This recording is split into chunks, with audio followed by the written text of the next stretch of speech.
del presente y vayamos un poco al libro, ¿no? Digo, el libro habla de esto tiene que ver también con el libro. Sí, si sí, contamos sí. cosas Todo del libro. tiene que ver con el libro, todo pero tiene que ver con todo, como digo yo. Ahí en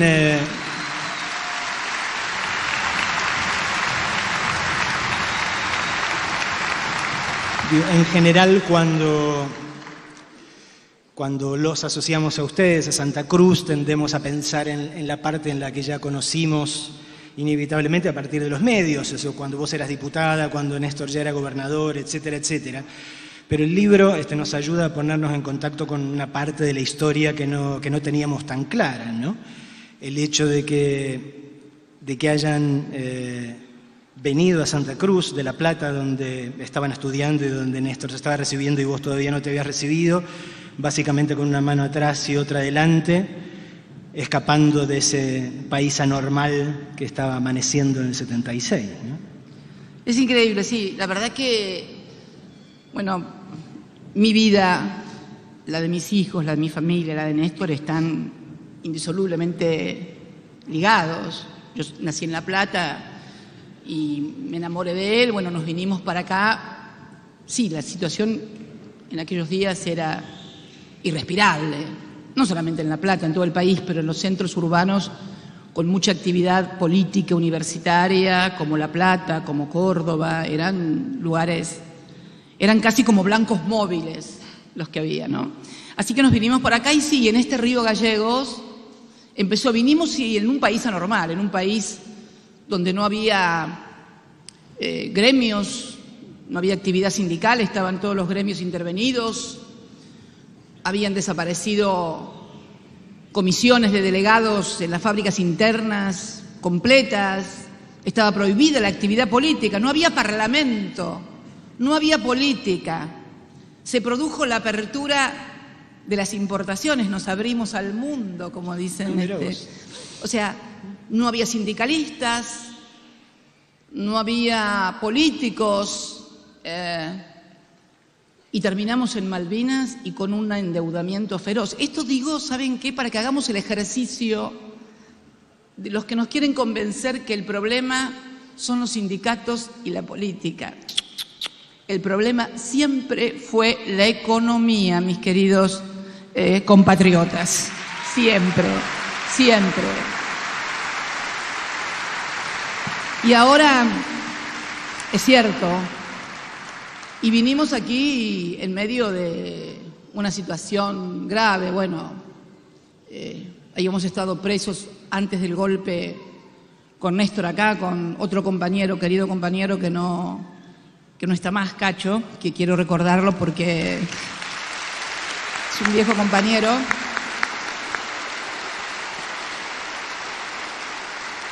Y bueno, y vos sabés que qué notable, ¿no? Porque es cierto, nos trajo un país normal a Santa Cruz. Y en Santa Cruz comenzamos a construir con la Intendencia de Santa Cruz. Vos sabés que va a ser ahora 32 años, este 10 de diciembre, que Néstor asumió como intendente de esta ciudad de Río Gallegos.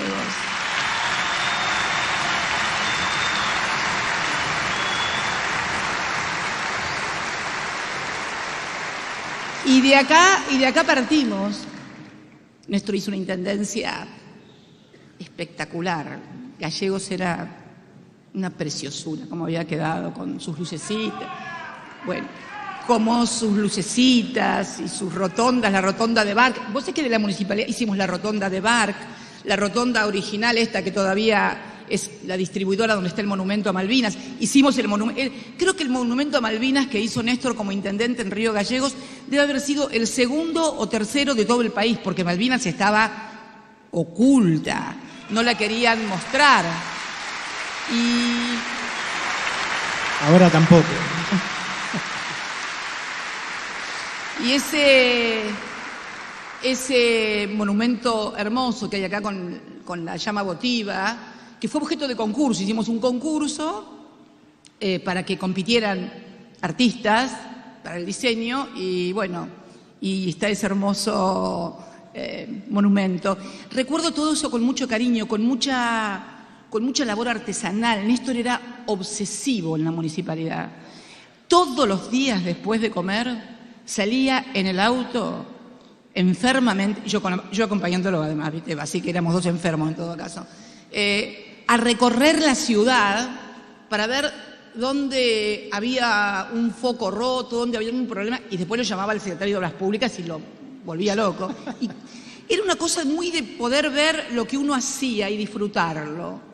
Me acuerdo que cuando hicimos la rotonda, la primera rotonda, porque cuando vos llegabas, en la ruta 3 llegaba a la ciudad y había un semáforo que tenías que estar 82.000 horas para que te habilitara, para que ingresaras a la avenida principal, a San Martín, porque por esa misma avenida te ibas para Tierra del Fuego después, para el cruce del estrecho.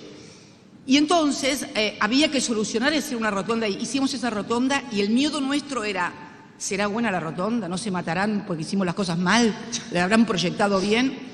Así que yo todas las noches con Máximo chiquito salía a dar vueltas con el Peugeot, tenía un Peugeot 504, a dar vueltas por la rotonda. Fue impresionante. Y bueno, y esa obra impresionante que él hizo como intendente lo catapultó después a las 3 gobernaciones que transformaron literalmente a la provincia de Santa Cruz. Aeropuerto de Calafate, Puerto de Aguas Profundas de Caleta Olivia.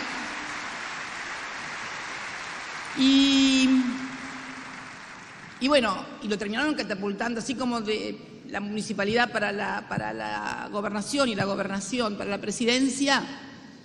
Y ahora que lo pienso, vos me decías que un país anormal, que era el de la dictadura, donde no funcionaban las cosas, nos trajo para acá. Y ahora que lo pienso, un país también anormal lo puso de presidente. Porque, a ver, aquel país del 2001 era un país dado vuelta. Yo lo cuento también en el libro, hay una anécdota mía del libro, donde yo peleaba mucho con él porque teníamos plazos fijos, teníamos mucha plata en plazos fijos en el año 2001.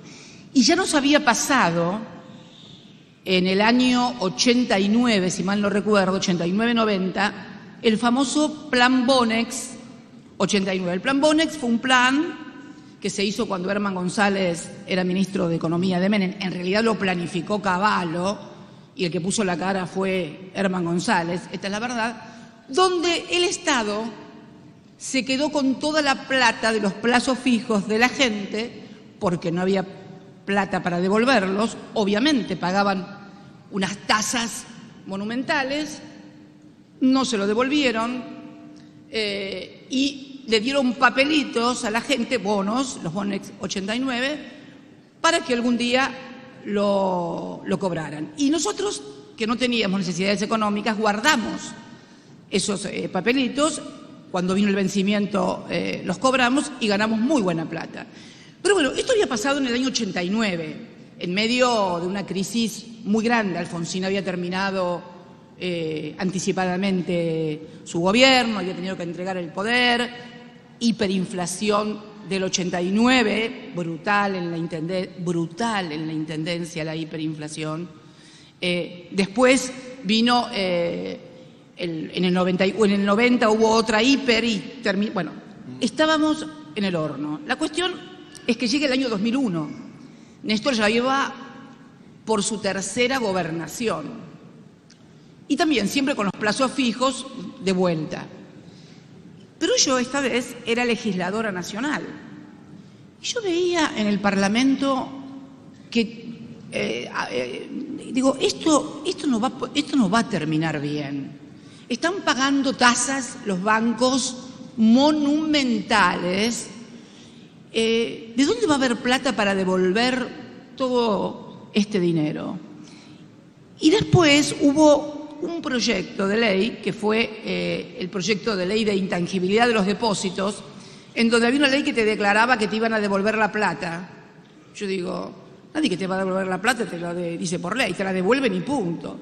Entonces empecé a hinchar a Néstor, en todo el 2001 le martillé la cabeza, ¿viste? Mirá, saquemos la plata de los plazos fijos y pongámosla afuera. Acá teníamos todos los fondos de la provincia que habíamos cobrado de las regalías hidrocarburíferas, colocadas en el exterior como salvaguarda.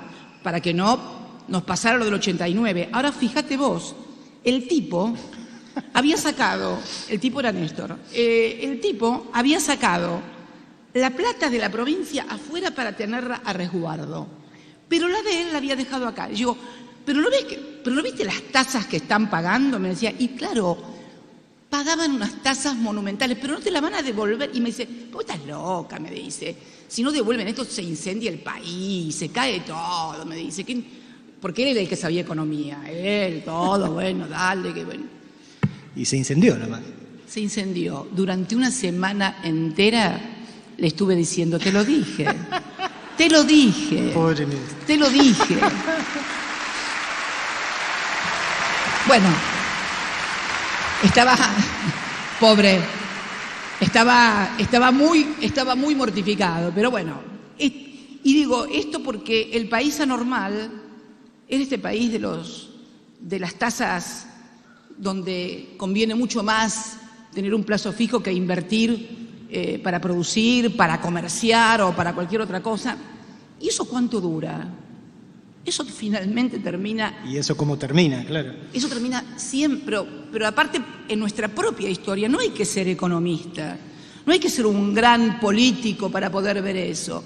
Simplemente es tener memoria y no repetir los mismos errores. No hace falta ser contador, economista. Yo no soy contador ni economista, soy abogada, pero además tengo memoria histórica y veo. Entonces, digo, ese país anormal nos catapultó también a la presidencia, porque siempre decíamos que nosotros íbamos recién a poder intentar tal vez en el estaba hablando de 2001, el 2007. Esa era la fecha que Néstor tenía originalmente en su cabeza de lanzarse a la aventura presidencial, ¿no? Y bueno, fue el país anormal el que adelantó los tiempos de lo que fue, creo, sí, sin lugar a dudas, una experiencia histórica sin precedentes, porque le habían convencido a los argentinos que no se podía hacer absolutamente nada, ¿no?